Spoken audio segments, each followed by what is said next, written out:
अस्सलाम वालेकुम क्लास। अल्हम्दुलिल्लाह मैं ठीक हूँ और उम्मीद करता हूँ कि आप सब भी ठीक होंगे।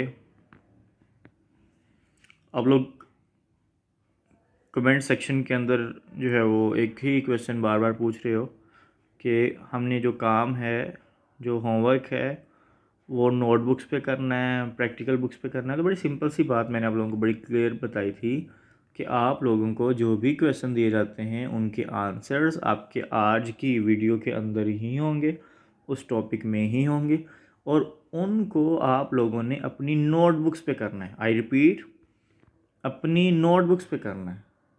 ठीक है, ये क्लियर हो गया। अच्छा, अब अगर आपको कुछ ड्रा करने के लिए दिया जाता है तो वो भी आप उसी नोटबुक पे करोगे। उसके लिए कोई प्रैक्टिकल बुक जो है वो ख़रीदने की ज़रूरत नहीं है। हाँ, अगर उसी नोटबुक में एंड पे पेज है ड्राइंग के लिए तो वहाँ ड्रा कर लें, लेकिन अलग से कोई ड्राइंग बुक जो है वो आप लोगों ने जो है वो ख़रीदनी नहीं है। Okay, so next we are moving towards next topic, that is nerve. इससे पहले एक छोटी सी इंटरेस्टिंग जो है वो इन्फॉर्मेशन है जो मैं आप लोगों के साथ शेयर करने जा रहा हूँ।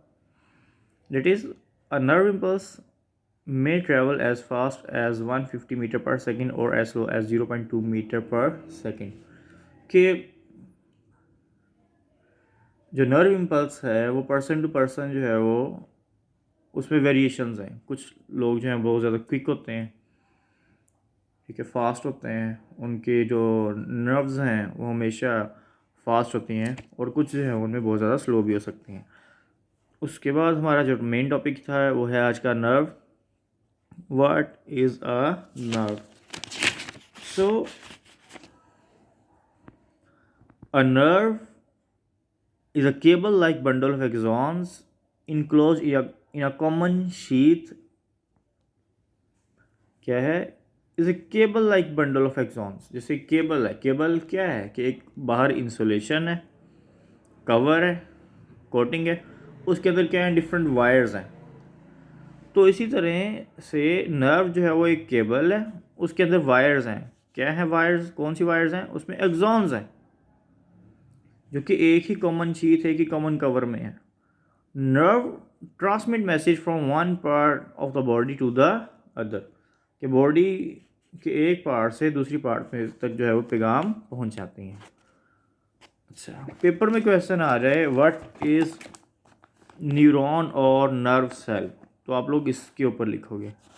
अगर क्वेश्चन आ रहा है what is nerve, describe its types या टाइप्स ऑफ न्यूरॉन, जब आपको टाइप्स ऑफ न्यूरॉन की हेडिंग के साथ क्वेश्चन आएगा तब आपने ये लिखना। तो हमारे पास on the basis of their function neurons are of three types. ठीक है, स्ट्रक्चरल सिमिलैरिटी है, स्ट्रक्चर ऑलमोस्ट सेम है, लेकिन फंक्शन की बुनियाद पे हमने डिवीजन कर दी है न्यूरॉन्स की। तीन कैटेगरीज है हमारे पास, sensory neurons, motor neurons and inter neurons.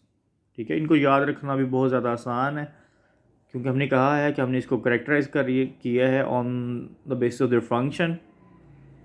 तो फर्स्ट ऑफ ऑल हमारे पास है sensory neurons that carry nerve impulse from sense organ like eye, skin, ear, tongue, nose to the central nervous system. Sensory neurons क्या कर रही हैं? Carry nerve impulse, nerve impulse को carry करती हैं। कहाँ से कहाँ? From sense organ. Sense organ हमारे पास क्या है? हमारे पास कान, आँख, नाक, ठीक है, ज़ुबान। ये हमारे सेंस ऑर्गन्स हैं जिनसे हम चीज़ों को सेंस करते हैं। पता है ना आप लोग बच्चों को, अपने 6-7 में पढ़ा सेंस ऑर्गन्स क्या होते हैं, जिनसे हम चीज़ों को सेंस करते हैं।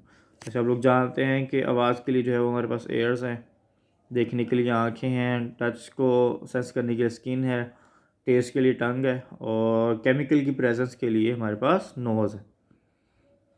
उसके बाद हमारे पास आती है motor neurons that carry nerve impulse from the central nervous system to effector. Motor neurons क्या हैं? Carry nerve impulse from central nervous system to effector. CNS में हमने कहा था दो चीज़ें आती हैं, एक है ब्रेन और दूसरा हमारे पास क्या था? Spinal cord. तो ब्रेन और स्पाइनल कॉर्ड से जो नर्व इम्पल्स आ रही हैं इफेक्टर्स तक, इफेक्टर्स कौन होते हैं? मसल्स मतलब हमारे बाजू हैं, टांगे हैं, ठीक है, जो मसल्स हैं, या बॉडी के अंदर जो ग्लैंड्स हैं जो खुद ब खुद काम करते हैं, जैसे स्वेट ग्लैंड है जो स्वेट बनाते हैं, पसीना बनाते हैं, तो वहाँ तक पैगाम को लेके आना दिमाग से या स्पाइनल कॉर्ड से मसल्स तक पैगाम लेके आने वाली जो न्यूरॉन्स हैं वो कौन से हैं? वो है मोटर न्यूरॉन्स। उसके बाद हमारे पास आ जाते हैं जी interneurons are present in the central nervous system, brain and spinal cord and the form a link between sensory and motor neurons. ठीक है जी। इंटर न्यूरॉन्स कहाँ मौजूद हैं जी? हमारे ब्रेन में और स्पाइनल कॉर्ड के अंदर जो न्यूरॉन्स मौजूद हैं उनको हम क्या बोल रहे हैं? Inter neurons. तो आज के लिए इतना काफ़ी है, ठीक है। हम इसको जल्दी से ओवरव्यू कर लेते हैं। नर्व क्या था? कॉमन शीथ जिसके अंदर जो है वो हमें पैकिंग की हुई है बंडल ऑफ एक्सॉन्स की। कितनी तरह के होते हैं? 3 तरह के। हमने कैरेक्टराइज किस लिहाज से किया है? फंक्शन के लिहाज से किया है कि जो सेंस ऑर्गन को हेल्प कर रहा है वहाँ से इन्फॉर्मेशन को सेंट्रल नर्वस सिस्टम की तरफ लेके आ रहा है वो सेंसरी न्यूरॉन है, और सेंट्रल नर्वस सिस्टम में जो बैठे हुए हैं ऑलरेडी वहाँ पे जो न्यूरॉन्स मौजूद हैं उनको क्या बोल रहे हैं? Inter neurons. और सेंट्रल नर्वस सिस्टम से हमारे मसल्स और ग्लैंड्स तक जो न्यूरॉन्स जा रहे हैं उनको हम क्या बोल रहे हैं? Motor neurons. तो आज के लिए इतना काफ़ी है बच्चों, अपना ख्याल रखिएगा। अल्लाह हाफिज़।